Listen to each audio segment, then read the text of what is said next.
Moi, c'est Guillaume. Et comme beaucoup de personnes dans ce monde, j'aime le cinéma. J'ai toujours eu un attrait pour le cinéma, un art qui m'a toujours fait rêver par ses belles images, ses musiques et ses grandes personnalités du grand écran que j'aime retrouver chaque année. Et le tout m'a permis de vivre de grandes expériences en salle.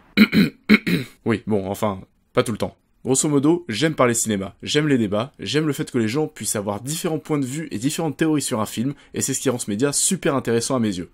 Donc un beau matin de février 2018, je me suis réveillé en me fixant ce challenge de créer ma chaîne YouTube. Le but est de vous proposer une nouvelle identité, un nouveau point de vue. Je souhaiterais créer du contenu intéressant et pertinent sur lequel nous allons pouvoir parler, débattre et analyser le cinéma. Donc si vous avez envie de m'offrir ma chance, et si vous aimez bien ce que je vais vous proposer, ou que tout simplement vous aimez bien ma tête, même si j'ai un sérieux doute sur ce point, et ben n'hésitez pas à vous abonner et à suivre le lancement et l'évolution de la chaîne, ça me motivera énormément. Trêve de bavardage, et aujourd'hui pour ce grand lancement dans ma vie, nous allons parler d'un personnage extrêmement cher à mon cœur, nous allons parler de Lara Croft. C'est parti.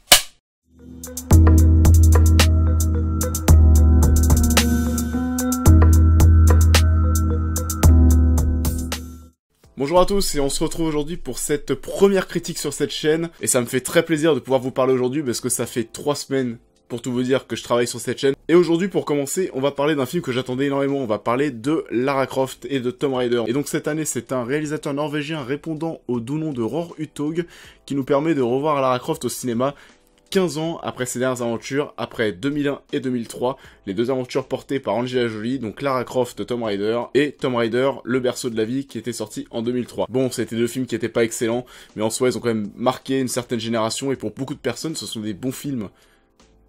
Et j'ai un peu de mal à les comprendre. L'histoire de ce film, c'est qu'on va retrouver Lara Croft bien plus jeune que d'habitude, elle n'a pas forcément de projet ni d'ambition, elle est à la recherche de son père, et au final, en résolvant quelques énigmes laissées par son père, elle va se rendre sur une île au large du Japon, et donc on va pouvoir suivre le début de ses aventures et la genèse de ce personnage. Et il s'agit d'une adaptation du jeu vidéo qui était sorti en 2013 sur PS3 et Xbox 360, que je vous conseille si vous avez une console dernière génération, c'était un jeu excellent. Avant de débuter cette critique, deux choses qui me faisaient extrêmement plaisir, donc concernant ce projet de film Tomb Raider, le premier c'était, comme je viens de le dire, l'adaptation de ce jeu vidéo qui était vraiment excellent et j'étais vraiment très curieux de voir ce que ça pouvait donner sur le grand écran. Et la deuxième chose, c'est Alicia Vikander. D'avoir Alicia Vikander dans le rôle de Lara Croft, c'est quelque chose qui me fait extrêmement plaisir, parce que c'est une actrice que j'aime énormément. Vous avez pu voir dernièrement Alicia Vikander dans Ex Machina, qui est un film que je vous conseille aussi énormément, mais aussi dans The Danish Girl, pour lequel elle a obtenu un Oscar de la meilleure actrice dans un second rôle, à côté de Eddie Redmayne, qui a obtenu un Oscar du meilleur acteur. Pourquoi je vous parle d'Eddie Redmayne? Parce que Eddie Redmayne a joué dans Une merveilleuse histoire du temps, il a joué Stephen Hawking, et Stephen Hawking est décédé aujourd'hui. Triste. Triste. Et on a aussi pu la voir dans le dernier Jason Bourne, mais bon, ça on s'en fout. Et donc aujourd'hui elle reprend le rôle de Lara Croft et je vous vois déjà venir avec votre remarque désespérante sur la taille de son bonnet de soutien-gorge visiblement pas assez grosse pour incarner ce personnage. Et pour tous ces gens c'est très simple, allez vous faire foutre. Ah, ça insulte déjà. Et Alicia Vikander a pris 5 kilos pour ce film, 5 kilos de muscles. Et ça se voit dès la première scène où elle est introduite sur un ring de boxe. Et elle a plus d'abdos que moi tout simplement. Triste aussi. Donc oui, pour conclure cette introduction, ça me faisait extrêmement plaisir de retrouver Lara Croft et Tomb Raider au cinéma. Voilà, pour ces deux raisons, parce que le jeu était excellent, et deuxièmement, parce qu'Alicia Vikander. Et au final, est-ce que le film est bon? Eh c'est pas ouf. Et au-delà de tout ça, est-ce que c'est vraiment étonnant? Ce que je veux dire par là, c'est que les adaptations de jeux vidéo, on commence à être un peu habitués, c'est jamais du très très haut niveau. D'ailleurs, je me demande si la dernière bonne adaptation de jeux vidéo, c'était pas Silent Hill, sorti en 2006. Si vous avez un autre exemple de bonne adaptation de jeux vidéo sorti dernièrement, mettez-le moi dans les commentaires, ça m'intéresse. Il y a eu Prince of Persia et Need for Speed aussi, mais c'était pas ouf. Il y a quand même 2-3 bonnes choses dans ce film, et je vais commencer par ça. La première chose, c'est que le premier tiers du film est là pour nous raconter les origines de Lara Croft. Le film ne débute pas directement sur l'île, comme le jeu vidéo, mais va nous installer donc le personnage de Lara Croft, ses origines, et ce qui l'a poussé à aller sur l'île, et au final, c'est quand même assez intéressant, parce que c'est une des premières fois tout œuf confondu sur Lara Croft et Tomb Raider qu'on nous conte cette histoire de background. On a une réalisation qui marche plutôt bien dans ces flashbacks, un petit peu la Batman Begins, qui sont pas non plus extrêmement intrusifs, c'est souvent des scènes qui vont durer 1 minute grand maximum, et ces flashbacks sont plutôt bien utilisés puisqu'ils vont donner quand même pas mal de rythme au film, ils vont permettre de faire parfois des sauts dans le temps. Je pense à la scène flashback qui se déroule pendant le naufrage du bateau, juste avant le naufrage du bateau, et aussi on a aussi une autre scène flashback où on voit Lara en train de s'essayer au tir à l'arc. bah, ce qui va nous permettre de savoir comment est-ce qu'elle manie si bien l'arc dans la suite du film. Et bien sûr aussi, ces flashbacks vont vous permettre d'en apprendre plus concernant Lara et la relation avec son père. Et la troisième chose plutôt bonne dans ce film, c'est la prestation d'Alicia Vikander. Et je trouve qu'Alicia Vikander est très très bonne dans ce rôle. Elle arrive à interpréter une Lara Croft à la fois forte, courageuse, brave, mais aussi qui dégage aussi une sorte de fragilité et d'inexpérience, et on le voit qu'elle est très inexpérimentée dans les scènes où elle arrive à résoudre des énigmes, et on voit tout son étonnement sur son visage à chaque fois qu'elle réussit à en résoudre une. Et on va maintenant passer aux choses qui m'ont moins fait kiffer. La première chose, c'est que le film est vachement concentré sur la relation entre Lara et son père, ce qui fait que tout le reste du cast est vraiment mis au second plan, et ne sert même à rien. On a le personnage de Walton Goggins, le méchant du film que vous avez pu voir dans Les 8 salopards, qui est là pour faire le méchant, et qui est tout simplement le méchant du film. Point. Et je parle même pas du personnage de Louren, donc c'est l'asiatique avec qui elle part sur l'île en bateau, qui ne sert strictement à rien.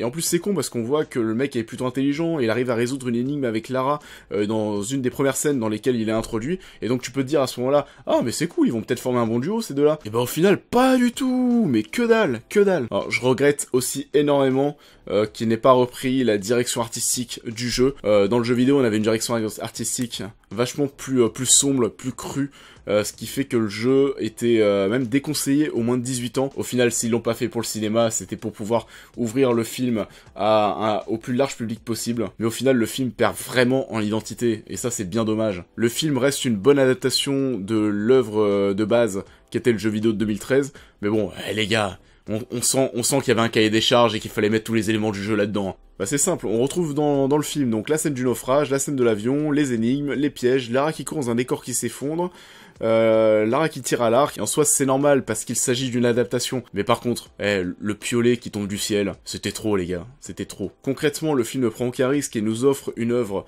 totalement banale qu'on va très vite oublier, et c'est bien dommage parce qu'aujourd'hui le jeu 2013, on est encore en train de le glorifier aujourd'hui, et je pense que le film, on va très très vite l'oublier. Je me suis énormément ennuyé à partir du moment où Lara est arrivée sur l'île. Au final, peut-être que ça ne regarde que moi, parce que j'ai fait le jeu, et le jeu commençait à partir de là, et était vachement plus intéressant que le film, donc j'attendais et j'espérais que le film puisse au moins atteindre le niveau du jeu. Après, peut-être que les gens qui n'ont pas fait le jeu seront plus divertis que moi durant cette partie. Moi, concrètement, ça n'apportait rien à ce que j'avais déjà connu, donc c'était très dispensable. Le véritable moment qui m'a le plus intéressé, bah, c'est le premier tiers du film que je vous racontais tout à l'heure, qui nous permettait d'en apprendre plus sur les origines de Lara Croft et pourquoi elle s'était lancée dans cette aventure. Et concrètement, en ayant fait quasiment tous les jeux Tomb Raider sur console, je pense que c'est une des premières fois où on prenait autant de temps pour raconter le background de Lara Croft. Ah oui aussi, il y a une petite incohérence à un moment, Lara Croft arrive à s'évader après une course-poursuite. D'ailleurs, des courses-poursuites, il y en a toutes les 20 minutes, c'est chiant, ça n'a pas trop d'intérêt. Et à ce moment-là, Walton Goggins, le méchant du film, envoie l'un de ses gardes, Rocket il me semble, enfin qu'importe. Il l'envoie pour aller la chercher, et il le retrouve en vraiment quelques heures. Jusque là, ok. Mais alors par contre, il y a un autre personnage sur cette île qui est là depuis des années, et ils l'ont jamais retrouvé. C'est bizarre, non? Il y a aussi quelque chose de drôle, c'est que ce film m'a pas mal fait penser à certains moments à The Amazing Spider-Man 2, notamment la scène au début où Lara Croft pense reconnaître son père dans la rue, et lorsque la personne se retourne, et ben au final non c'est pas lui, et ça me rappelle dans Spider-Man 2, où quand Peter pense voir le père de Gwen Stacy, et pareil, au final c'était pas lui. Et aussi le petit arc narratif où le père de Lara Croft a laissé une vidéo à Lara qu'elle pourra retrouver le jour où il sera mort et si jamais elle résout une énigme. Et au final on avait exactement la même chose avec Peter Parker qui retrouve la vidéo de son père, je crois que c'était dans un métro. Enfin voilà, c'est la petite anecdote, ça m'a fait penser à Spider-Man 2 parfois. Voilà. Et le film annonce clairement une suite à la fin. Donc je sais pas si cette suite verra le jour. Ça va dépendre du succès de ce film Tomb Raider.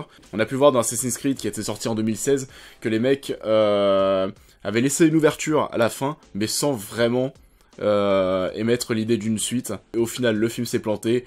Bon, la suite, je pense pas qu'on la verra. Et pour t'annoncer cette suite à ce Tomb Raider, on a même une scène pré-générique, nouveau concept. Oui, parce que le film se termine, le titre apparaît, et directement ensuite, on a une scène qui apparaît. Bon, au final, c'est pas du spoil, mais cette scène qu'on retrouve juste avant le générique, c'est une scène qu'on a vue dans la bande-annonce. C'est la scène où Lara récupère ses 2 pistolets pour annoncer clairement la suite. Et au final, même ça, si je dois faire un parallèle avec le jeu, c'est quand même vachement moins intéressant que dans le jeu vidéo. Dans l'intégralité du jeu vidéo, on suivait les aventures de Lara, à chaque fois accompagné d'un arc ou d'une arme. Et c'est à la fin du jeu où Lara réussissait à récupérer une seconde arme et tirer tirer sur le méchant principal avec ses 2 armes de poing, reproduisant ce geste de double tir iconique à l'héroïne de la saga. Et au final, ce passage était superbement bien foutu et très symbolique, puisqu'on avait vraiment l'impression de vivre la naissance de la grande Lara Croft, la naissance de la grande aventurière. Et dans le film, avec cette scène pré-générique, ça fait un peu un effet... ouais.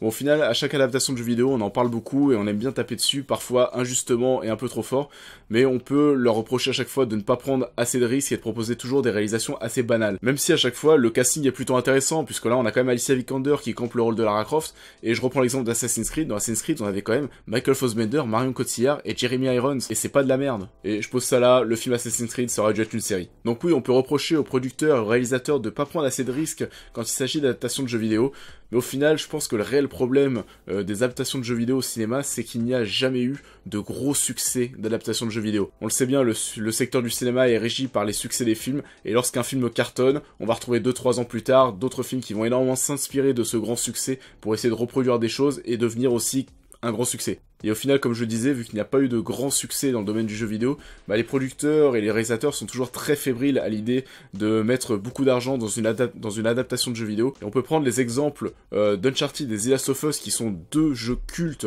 qui sont en stand-by actuellement dans leur projet d'adaptation cinématographique. Pourquoi ? Parce que Neil Druckmann, qui vient d'être nommé vice-président du studio derrière ces 2 licences, il a annoncé que c'était pas la priorité que ces 2 jeux soient adaptés au cinéma. Mais pourquoi ? Parce qu'ils sont quand même assez fébriles à l'idée que ces projets soient des réussites. Et donc on voit clairement qu'il y a vraiment un doute sur la capacité de ces jeux vidéo à devenir des succès au cinéma. Et c'est bien dommage parce qu'on a énormément de gros jeux sur console qui méritent d'avoir une adaptation au cinéma. Et pourtant le cinéma d'action s'inspire énormément de certaines séquences cultes du jeu vidéo. On peut prendre pour exemple la scène la remontée du train dans Uncharted 2 qui est reprise pour Fast and Furious 7 avec Paul Walker. Et la scène de l'avion d'Uncharted 3 qui a aussi été reprise dans l'introduction spectaculaire de Mission Impossible 5 Rogue Nation. Et pour info, Tom Cruise est vraiment attaché à cet avion. Il a vraiment tourné cette scène plusieurs fois. Ce mec est fou. Est-ce que Tomb Raider peut devenir un gros succès au cinéma ? Je pense pas, parce que Alicia Vikander aujourd'hui, qui est une actrice très talentueuse et très charismatique, n'est pas encore connue du grand public et je ne pense pas qu'elle puisse ramener énormément de monde dans les salles de cinéma. Par contre, il y a une vague sur laquelle peut surfer ce film. Le film sort au bon moment et peut surfer sur la vague Wonder Woman avec ses films dédiés aux femmes.